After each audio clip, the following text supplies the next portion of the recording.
En garantie décennale, ce n'est pas à vous de prouver comment ça a brûlé, mais à l'artisan de démontrer que ce n'est pas sa faute. Je vous raconte cette semaine l'histoire d'un homme dont la maison a brûlé quelques mois après sa construction. Avec son assureur, il va engager la responsabilité de son électricien pour obtenir indemnisation. Ce combat ne sera pas un long fleuve tranquille. En juillet 2013, Monsieur X fait construire une maison dans la région de Toulouse. La maison est livrée, réceptionnée en juillet 2014 sans réserve.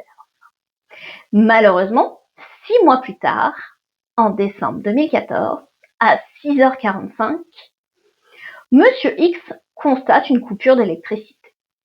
Il se rend dans le garage pour tenter de réenclencher le compteur. Mais à ce moment-là, il découvre un dégagement de fumée sortant du tableau électrique ainsi que des flammes. Il ne parvient pas à éteindre le feu et malgré l'intervention des services de pompiers, la maison brûle entièrement. Monsieur X sollicite alors l'organisation en justice d'une expertise. L'expert désigné dépose son rapport en décembre 2015 et conclut à l'hypothèse plausible d'un feu de coffret électrique. Le tribunal condamne ainsi l'électricien et son assureur à indemniser Monsieur X et son assureur au titre de la garantie décennale à une somme de plus de 350 000 €. L'électricien et son assureur interjettent appel et grand bien leur en face puisque la cour d'appel infirme le jugement entrepris. Elle juge que s'il est certain que le sinistre a pris naissance dans le tableau électrique, il n'est pas démontré que le sinistre est en lien avec un vice de construction ou une non-conformité du tableau.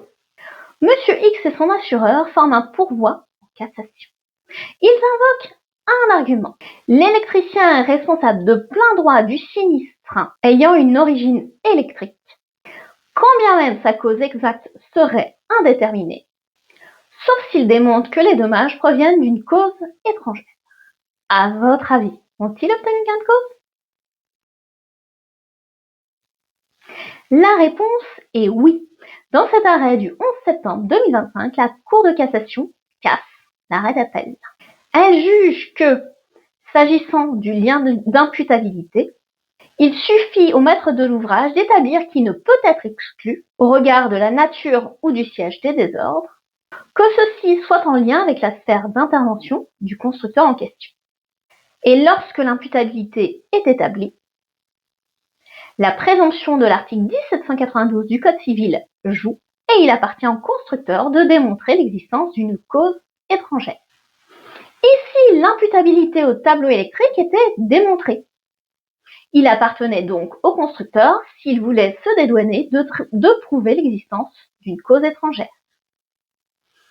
Voici une décision protectrice des intérêts du maître de l'ouvrage. Mon conseil pour les experts: apportez le plus de précision possible dans vos rapports par un travail minutieux.